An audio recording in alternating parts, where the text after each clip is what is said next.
You know that feeling, right? That constant low-level hum of anxiety in the background about, well, everything.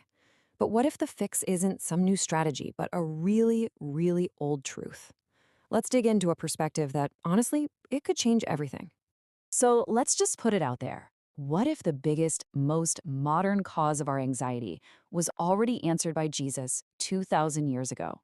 Seriously, the answer to that one question could completely flip how you see fear and faith. To really get what Jesus was talking about, you've got to transport yourself back in time. Life back then, it was just fragile. I mean, one bad harvest, and you weren't just worried about your finances, you were worried about starving. A fever could take your whole family. It was just a constant, raw fight for survival.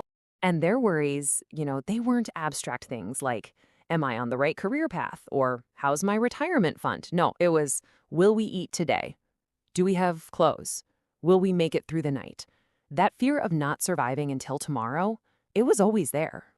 So, let's jump to right now. We've got smartphones and grocery delivery and all this stuff they couldn't even dream of.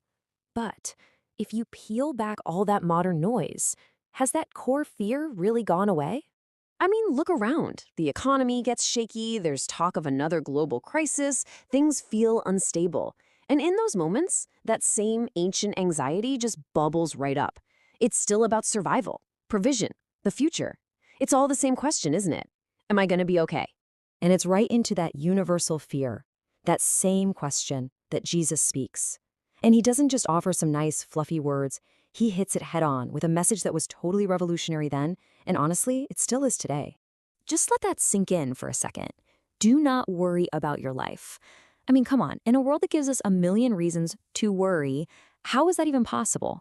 And it's important to get this. Jesus isn't saying just ignore reality. He's pointing to a bigger reality, one where you're not on your own. And he gives this incredible evidence. He points to the birds and the flowers. And this isn't just, pretty poetry. It's a logical argument. He's saying, look, the birds don't have savings accounts, yet they eat. The lilies don't work, yet they're stunning. There's a provider in charge. And then comes the knockout punch. And you are so much more valuable to him than they are. But Jesus doesn't stop there. He doesn't just say, don't worry. He then goes on to completely take apart the whole idea of worry. He shows it for what it is, totally, completely useless. And he asks this question that just cuts right to the heart of it all. Who of you by worrying can add a single hour to your life? I mean, think about it. For real, has all your anxiety ever actually fixed the problem? Ever? It feels productive, but it does absolutely nothing.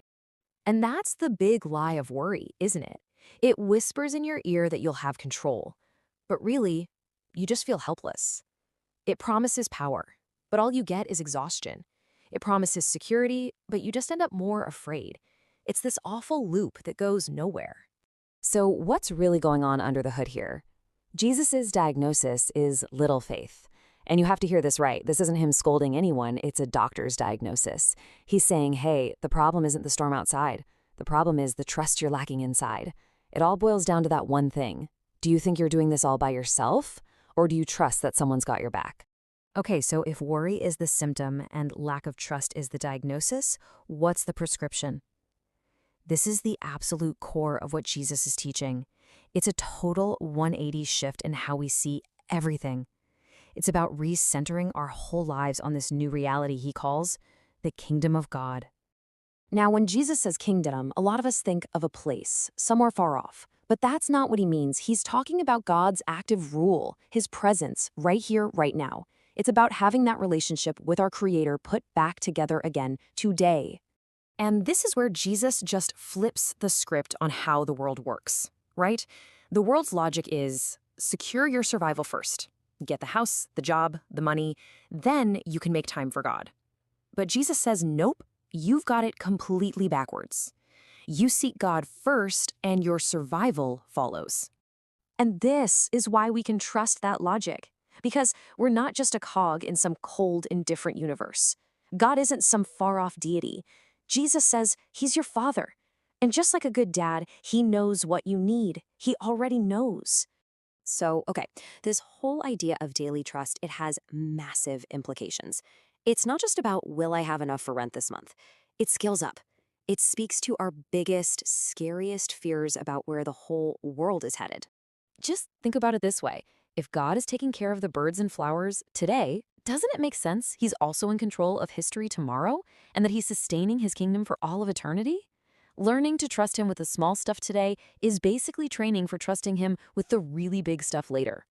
So, when we get all anxious about the future, about the end times or whatever, our hope isn't found in trying to decode a timeline. Our hope is in a person. All that anxiety meets its match in the reality of who Christ is, the King who is in complete control.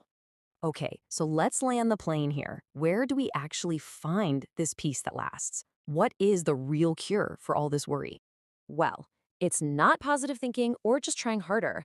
The deepest root of our anxiety is that we feel separated from God. We feel alone. So the cure can't be a new technique. It has to be reconciliation. It has to be about fixing that broken relationship. Because when God stops being this distant cosmic concept and becomes your actual present Father, well, the whole universe just changes.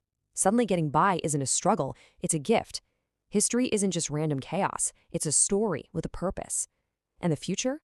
It stops being something to dread and starts being something to hope for. So, as we wrap this up, I just want to leave you with something to think about. What are the worries about the future that feel the heaviest for you right now? Just sit with that for a second. And remember what Jesus said, your Father knows you need these things. The first step toward peace is just starting to trust that He's telling the truth.